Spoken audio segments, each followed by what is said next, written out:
Assalamualaikum kanca-kanca Cuma Film, apa kabar kalian semua? Semoga selalu dilimpahkan rezeki dan juga dilimpahkan kesehatan selalu. Dan juga apa kabar kalian yang masih jomblo? Semoga cepat ditemukan dengan jodohnya. Amin ya robbal alamin. Di video kali ini kita akan menceritakan sebuah alur cerita film yang menceritakan perjalanan dan usaha para polisi untuk merata habiskan para admin squad di Korea dan Filipina. Gimana alur cerita filmnya? Inilah Beyond the Punishment. Film dimulai dengan memperlihatkan dua orang pemuda di mana dia menyelipkan pil narkoba pada salah satu rumah yang retak, di mana aksi mereka ternyata sudah dipantau oleh 5 orang polisi yang dipimpin langsung oleh paman saya, anjay, yaitu Mamang Madongsuk. Seperti yang kita tahu bersama, sudah tentu pasti rata habis kalau Mamang Madongsuk yang beraksi. Setelah merata habiskan berandalan tersebut, ternyata narkoba yang mereka jual itu melalui jualan online, sehingga para pembeli bisa ngorder secara aman. Taufirullah. Kita pun diperlihatkan Mamang Madongsuk yang sedang makan-makan bersama timnya, di mana si Mamang rela jauh-jauh ke restoran tersebut karena diketahui bahwa suami dari pemilik restoran tersebut meninggal sebab ditikam saat bekerja. Di balik wajah yang sangar ada hati yang selembut Hello Kitty. Keesokan paginya kita diperlihatkan si Mamang yang saat itu sedang berada di lembaga forensik, di mana dia sedang menyelidiki kasus pengkoidan terhadap mayat seorang pemuda yang diketahui dia dibunuh secara sadis di Filipina. Sehingga ibu dari pemuda tersebut meminta tolong kepada si Mamang agar menghukum pelakunya. Sementara itu, seorang pemuda yang bernama Jang Dongchol atau kita panggil Jang, di mana dia merupakan orang yang jenius dalam bidang IT yang merancang sistem keamanan tinggi untuk operasi ilegal mereka. Di Filipina kita diperlihatkan dua pemuda yang sedang menjaga keamanan judi online-nya.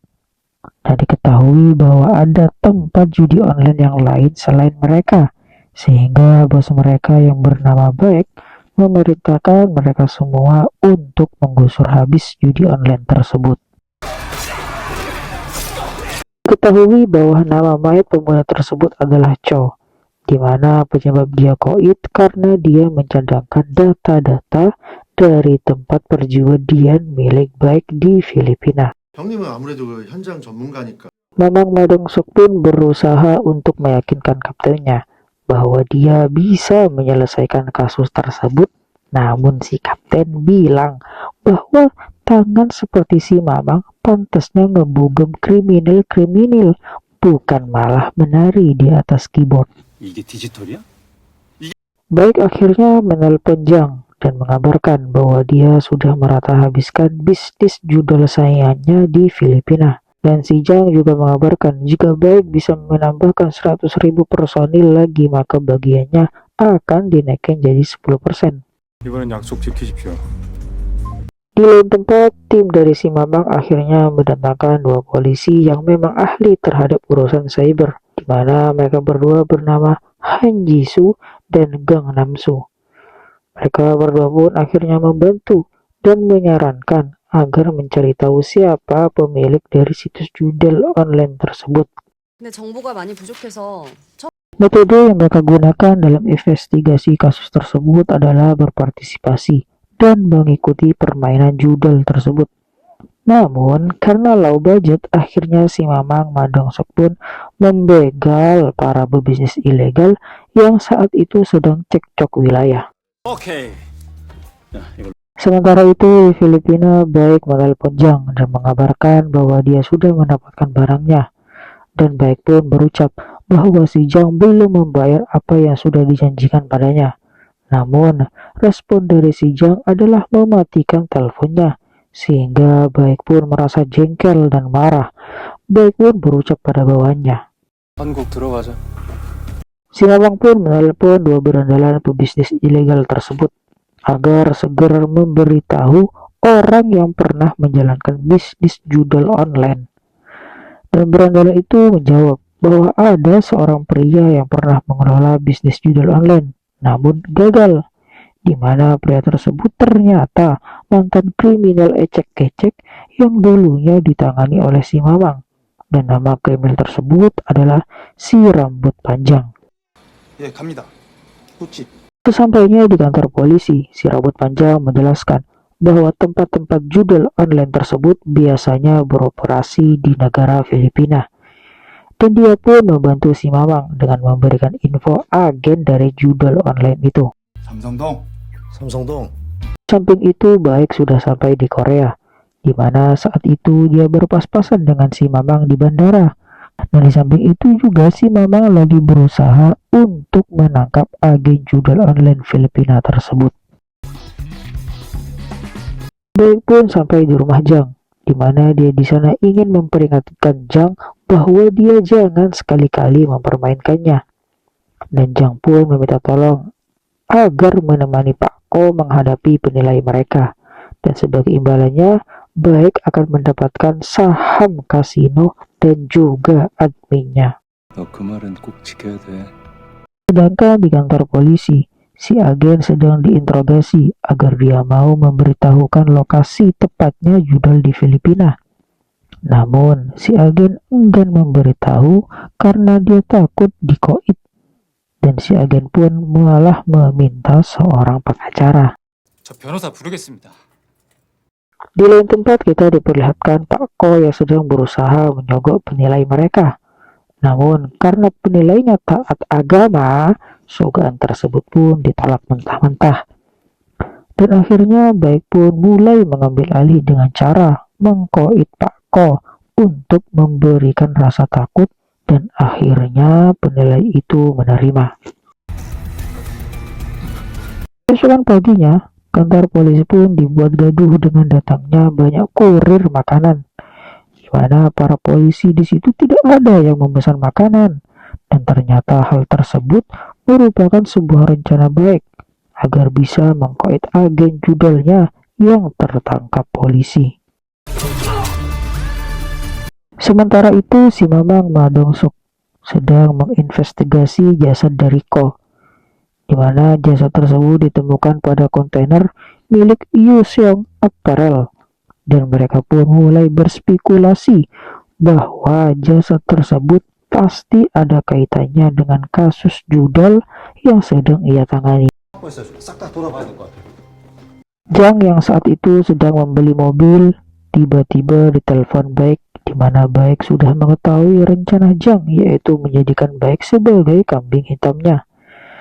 Jang pun merasa Baik sudah mulai sulit untuk diatur. Dia pun memerintahkan Pak Hon untuk memperkuat keamanan, dan dia juga meminta satu buah pistol untuknya. 한번 구해보겠습니다. Setelah si Mamang mengetahui akan keterikatannya Jang dengan kasus judul, si Mamang pun berusaha untuk mendatanginya. Di mana saat itu si Mamang pun bertemu Baik, karena memang punya firasat tidak baik terhadap perilaku dan style Baik, sehingga terjadilah sebuah baku hantam. Baku hantam pun berakhir dengan kaburnya Baik dengan salah satu anak buahnya. Keesokan paginya, Han Jisoo menjelaskan ke si Mamang bahwa dua orang tersebut bernama Baek Chang-gi dan Cho Ji-yeon, di mana mereka berdua merupakan mantan tentara bayaran yang dikeluarkan dari unitnya karena banyak mengkoit warga sipil.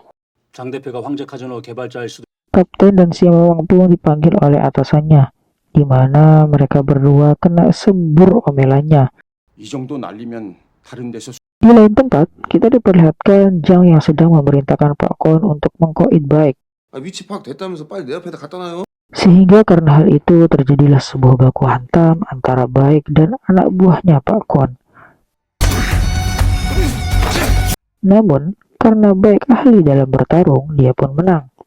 Dan Baik pun berucap pada Pak Hon bahwa dia akan membagi setengah kasino kalau dia mau bekerja sama. 어떡할래? 좋습니다. Bukan Madong-suk namanya kalau tidak memberantas kejahatan. Si Mamang pun berusaha membujuk atasannya di depan komisaris dengan cara berlutut agar mereka semua tahu kesungguhannya dia. Sehingga komisaris pun mendukung si Mamang dan berucap, 형사가 저런 맛이 있어야지. si Mamang pun membuat sebuah rencana, di mana rencana tersebut dengan membuat kasino rival di Filipina. Tujuannya agar memancing para bawahan baik untuk keluar. Jang pun sampai di tempat yang sudah dijanjikan oleh Pak Kwan kepadanya, di mana saat itu Pak Kwan memberikan sebuah pistol yang dia inginkan. Namun, yang tidak diketahui bahwa Pak Kwan itu sudah bekerja sama dengan baik, sehingga terjadilah insiden pengkoiden terhadap Jang. Sementara itu, bawahan baik pun telah masuk dalam perangkapnya, di mana mereka mulai berangkat untuk merat habiskan tempat tersebut. Namun setelah mereka sampai, malah mereka yang dirata habiskan oleh polisi Korea dan Filipina. Si Mamang akhirnya mulai berangkat menuju rumah Jang setelah mendapatkan bukti. Dan sesampainya di sana, mereka hanya mendapati Pak Kwan yang sedang mencuri duit milik Jang. 그 새끼 지금 어딨어? Bahwa dia saat itu sedang menuju bandara. Setelah usaha yang begitu sulit untuk mencari keberadaan Baik di bandara, akhirnya diketahui bahwa Baik berada di pesawat Astar Air. 출발 10분밖에 안 남았습니다. 알았어. Baik yang saat itu sudah mulai tenang dan tersenyum sendiri. Tiba-tiba rasa tenang itu hilang begitu saja ketika si Mamang ternyata sudah bisa menyusul mereka di dalam pesawat. Dan ya seperti yang kalian tahu lah, baku hantam terjadi. Baku hantam pun berakhir dengan dimenangkan oleh si Mamang Madong-suk. Film pun berakhir dengan memperlihatkan tim dari si Mamang ziarah ke makam Cho Sung-jao dan Ho Yeon-ok. 약속 지켰습니다. Terima kasih kepada teman-teman yang sudah stay di channel saya dan menonton sampai akhir. Jangan lupa subscribe, like, komen, dan juga di share.